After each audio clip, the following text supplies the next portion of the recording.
Bonsoir à tous nos croquets de chocolat. Bienvenue sur notre page Croquets de chocolat pour une nouvelle histoire.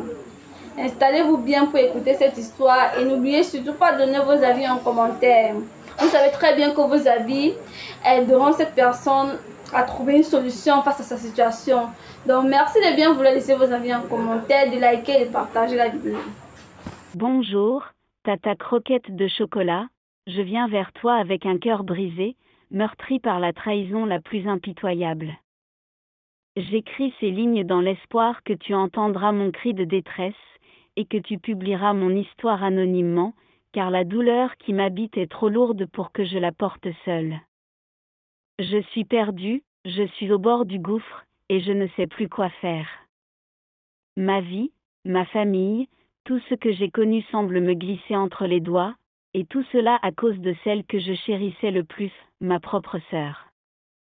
Je suis un jeune béninois, né sous le soleil ardent de Cotonou, mais la vie m'a conduit sur les rives de la Seine, ici à Paris, pour chercher ce que le destin semblait me refuser.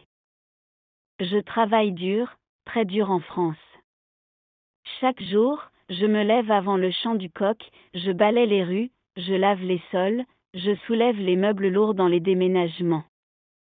Ma sueur coule comme les rivières du Mono, mais je ne me plains pas, car chaque goutte est un pas de plus vers mon rêve, construire une maison au pays, pour ma famille, pour mes vieux jours.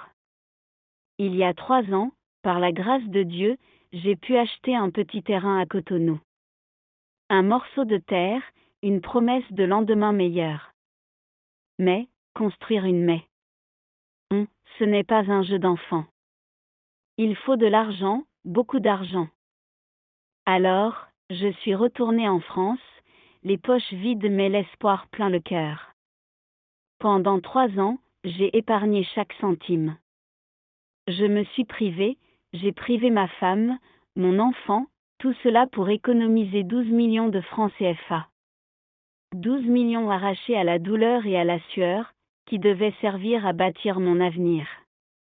Ne pouvant retourner au Bénin, car un voyage m'aurait coûté trop cher, j'ai fait confiance à ma petite sœur. Celle que j'ai vue grandir, celle à qui j'ai tout donné, celle pour qui j'aurais donné ma vie. Je lui ai envoyé l'argent, lui demandant de superviser la construction de ma maison. J'avais confiance en elle, aveuglément. Mais hélas, la chair de ma chair, celle que j'appelais ma petite, m'a poignardé dans le dos. Avec cet argent, ma sœur n'a pas construit ma maison. Non. Elle a pris les 12 millions, acheté un taxi pour son copain, s'ouvrir un commerce et ensemble, ils se sont construits une petite maison et une vie de bonheur, pendant que moi, je continue à frotter le sol des autres. Elle ne prend plus mes appels, elle m'évite, comme un vulgaire malpropre. Je n'ai reçu ni photo, ni vidéo, rien. Le silence. Alors, pris de panique, j'ai pris un vol pour Cotonou. Quand je suis arrivée au pays, je suis tombée des nues. Mon terrain était toujours là, nu, désertique, comme mon cœur en ce moment. Mais ma sœur, elle, vivait comme une reine. Un taxi flambant neuf pour son copain, une petite maison où il rit et s'aime, et le reste de l'argent investi dans son commerce. Mon argent. Ma sueur. Ma vie. Je suis dévastée, Tata Croquette. Mes amis me conseillent de la mettre en prison, de la traîner en justice, mais ma famille, oh, ma famille.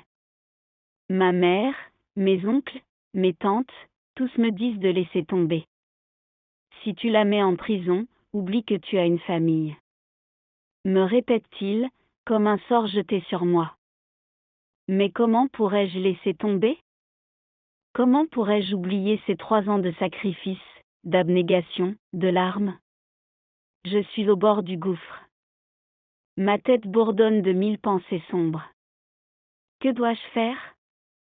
Dois-je la traîner en justice et risquer de perdre ma famille, ou dois-je tout abandonner, me résigner à une vie de labeur sans fin, loin du rêve que je portais en moi?